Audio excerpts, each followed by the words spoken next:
Hello fantastic creatures, I'm Fantasims and welcome to my channel. Today I'll be doing a quick tip tutorial with you and I'll show you how to make living gardens with insects.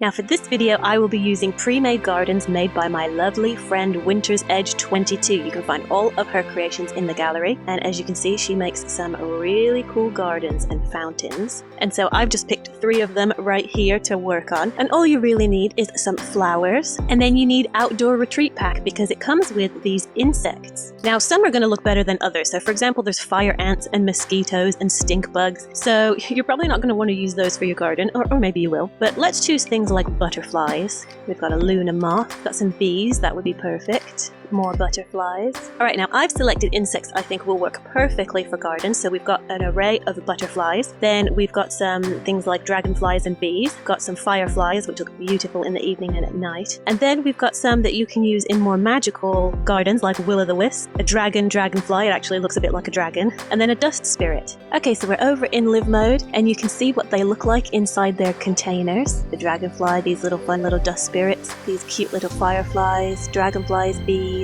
and these beautiful butterflies. But the problem is they're in these ugly containers with a bright orange trim, so how are we going to get them to work in our gardens? Well, you can do it with or without the tool mod. All you have to do is take it and shrink it down to its smallest size, and then they float above the container and you can hide the container in the flowers. You can elevate it up a bit. The problem, as you can see though, is sometimes you can actually see that orange rim, so if I were to put it into the shrubberies and hedges like that, it'll disappear when you place it in build mode, but if you go over to live mode and you press play, see, you can see them and they look beautiful inside your garden. Without tool mod, this is as small as you can get it, but you can navigate around this size by placing it inside objects that will easily hide that trim. The problem arises, however, when you try to place it close to flowers, and obviously look, you can see that ugly orange rim. So with tool mod, what you can do in live mode, and just side note, Winter's Edge made this really cool river. I won't tell you how she did it, I won't divulge her secret, you can check it out for yourself and download it, but I love this flowing river, and it's even got this little mini waterfall which is really cool. But back to the insect, if we want to make it even smaller so that you can't see it, then if you shift click it with the tool mod,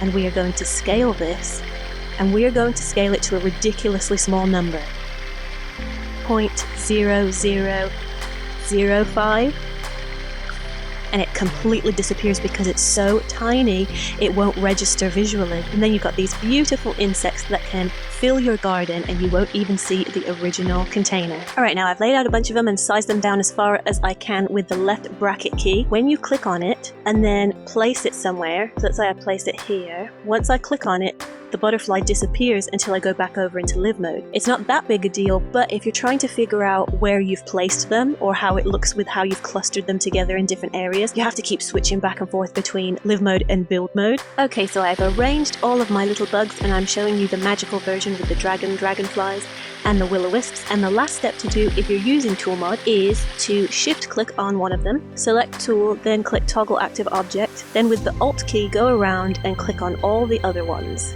Now this is where that ugly orange rim on the containers is really helpful to spot where you've placed them all. Okay, now that I've selected all of them at once, I'm going to shift click on one of them, tool, scale, and I'm going to scale all of these because some of them are in the air. I'm just going to make sure that they're extra small. I'm going to put 0.0001. And there you go, all of those containers have completely disappeared. Now if at a later date you decide that you want to move them and the container is no longer there, that's okay, you can actually resize it. You will have to toggle select them all again if you want to change them all in the future, but you can click on the actual insect. And if you try and scale it again to a different size, and let's say I want to put it back to 1 again, see, they all pop up to be 1 again, so that's helpful. And then it's still under toggle select, so to get out of toggle select just click on an object, click it again until it's not green anymore, and then they are permanently where you want them. And then in live mode it looks super cool with all of these little moving insects and bugs. I just love adding movement to my builds because it makes them feel more alive, and these dragonflies are so fun because they breathe fire. You can see there. I hope you found this quick little tutorial helpful to make your gardens and builds come more alive. Stay tuned in the future for some more quick build tutorials, as well as speed builds, build tours, and all kinds of things I have cooking for the future. Thank you so much for stopping by, for checking my videos out, and for all the wonderful feedback you guys give me. I love you guys tons and tons.